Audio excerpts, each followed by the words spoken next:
Hello, family. Welcome back to the Bennie and Bennie podcast, where we invest our time in real talk, biblical truth, and everyday wisdom. I appreciate you guys checking back in with us once again for another great episode. I am your host, Bennie Williams Jr. This here is my co-host, my father, Bennie Williams Sr. You want to go ahead and take it away with the topic? Yeah, so today we're going to be doing a follow up from the liver transplant.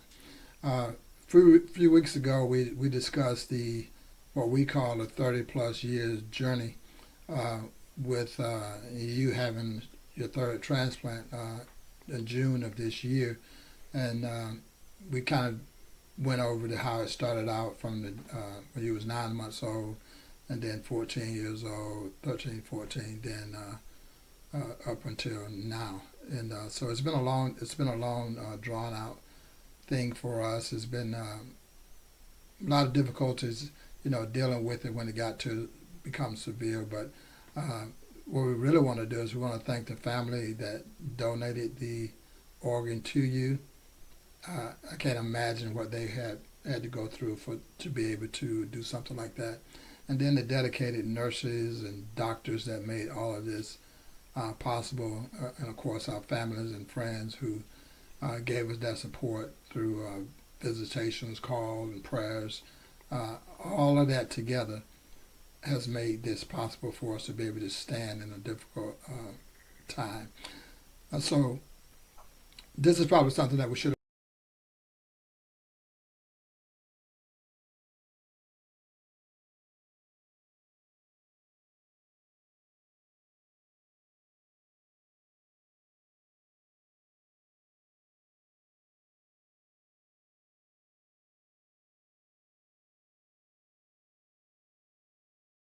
and you.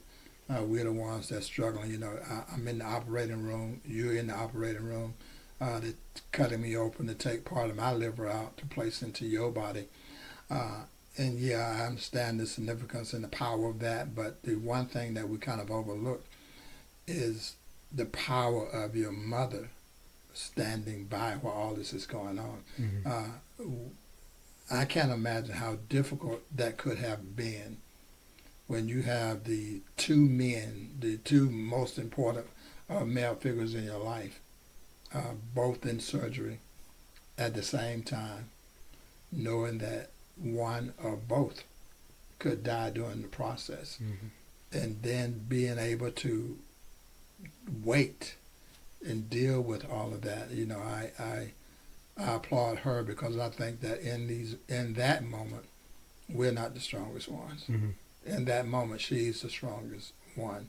And then she has, you got two sisters that she has to encourage, and you got friends that are trying to encourage you. But for her to be able to stand through that and deal with that pressure uh, for hours, not knowing what's going on with you or with me, and so I think that makes her, if you look at what she dealt with. She's an incredible person to be able to deal with that, and then give us also the support and the help after the transplant took place. So now we're here. We're 4 months later from your third transplant. So how are you feeling right now? Right now I'm feeling great. I'm feeling blessed. I'm thankful for my position, for the situation that I'm in. Um, Kind of I would say 100% healed. Even after 4 months of 4 months passed since the major surgery. I feel well. I'm doing well. I think I look well, and Good, all is well. good. So have you been back in the hospital since your transplant? So it's expected to be kind of in and out of the hospital a little bit, somewhat, just with different little maybe small procedures or different uh, small recovery tips and tricks and things like that that nurses or doctors have to do. But again, luckily and thank God for my position again that I've only been hospitalized again just one time since the last 4 months of Great. being uh, having the major surgery, and it was a quick visit even then. It wasn't like a weeks at a time process or Right. anything like that. I think it may have been over the weekend, maybe a 2 3 day stay, something like that. So it's been a blessing. It's been a great turnaround. So have you seen the doctors recently, or how often do you have to see the doctors and get labs? Yeah, that's a good question. So I do still, I'm not hospitalized, but I do still see and visit the hospital once a week, just to see get what you call lab work, like blood draws and stuff like that. I still do that once a week. I still see a liver doctor once a week, just on some regular checkups. Just making sure my liver enzymes and kind of all my health numbers and things like that are in order, and taking my medications right and things like that. So I'm still kind of doped up, kind of so to speak, real heavily on medications Right, and right. anti-rejections and things like that. Um, so just monitoring that is really just a monitoring type of thing, just regular checkups every week.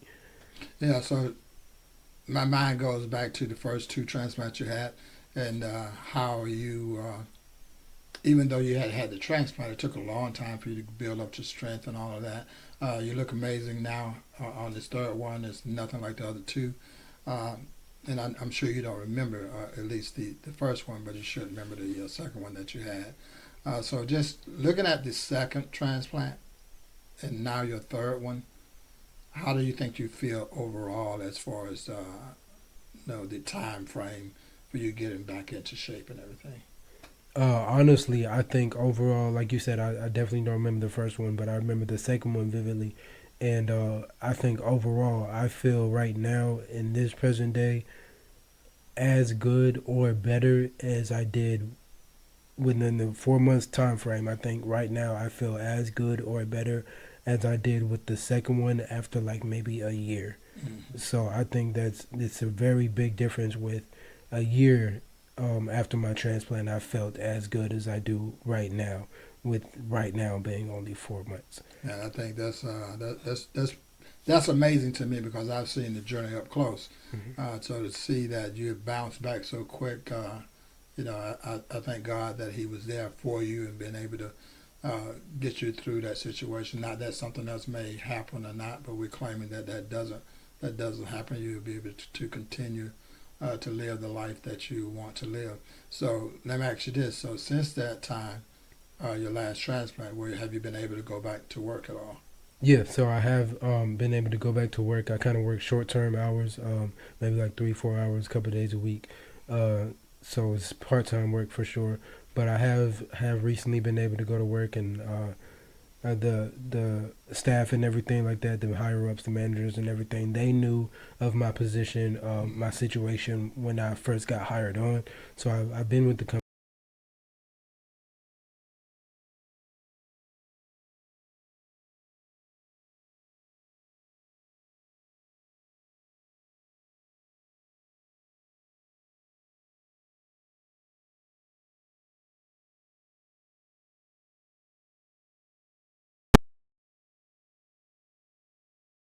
back on my feet and be working steady enough.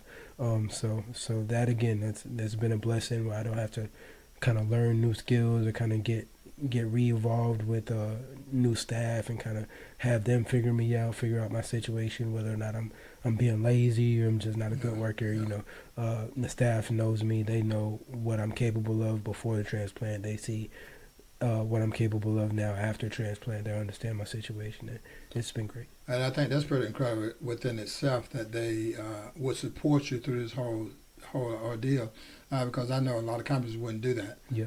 Once they, even if you got hired, when you when you're gone for several weeks at a time, a month at a time, uh, they're not going to keep supporting you for that. They would have hired somebody else to fill your position, and you would have to move on. So I think it's great that you have such a solid support system. It's not just your families and friends, but it's coworkers and managers and things as well. So as far as normal concern, I don't know what normal is for you, but I think a good question is to ask: do you feel normal, or do you feel better, or any difference uh, leading up to the time you had the transplant? Yeah, so leading up to the time of having the transplant, I think And I think a lot of my recovery process has to do with how I was definitely sick. I definitely needed a liver, but I think I was as healthy as I could be with still needing a liver. So I think going into the transplant, I looked well. I think I felt well for the most part. For uh, not 9 times out of 10, I looked well. I felt well. So I think that definitely helped a lot with the amazing recovery process. But looking at it now, I definitely would think I feel, I guess, more energized, more Hmm. still healthier. Even though I felt kind of somewhat healthy going into the transplant, I definitely think I feel healthier. I think I physically look better.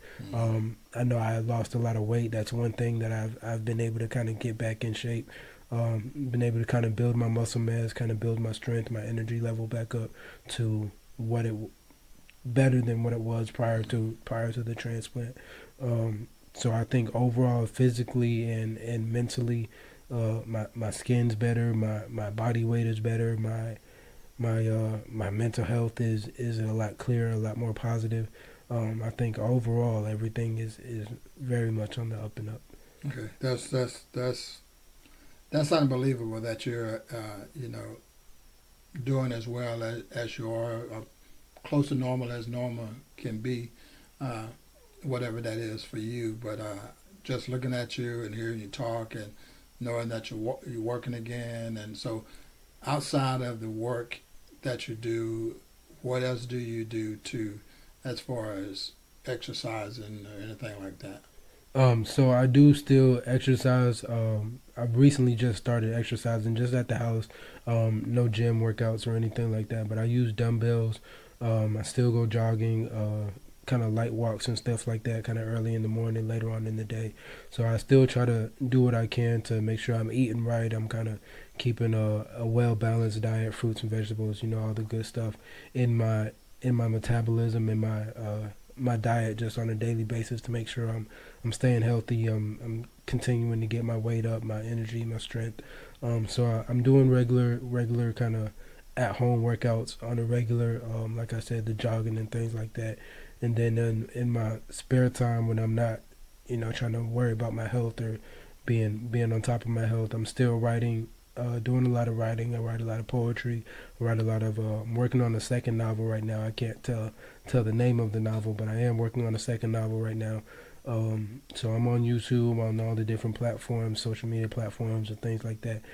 Still promoting myself, my own projects, my own work with the spoken word poetry, the positive uplifting, and like I said, the second novel as well. Still working on Yeah, I think your life itself is a positive thing for people to get a hold to that, because you, in the very beginning, for this last transplant, you wasn't that positive, you wasn't that energetic or anything like that, because you knew in your mind that what you were going to have to face. that. Hmm. Of course, you didn't know it was going to take 5 years Yeah.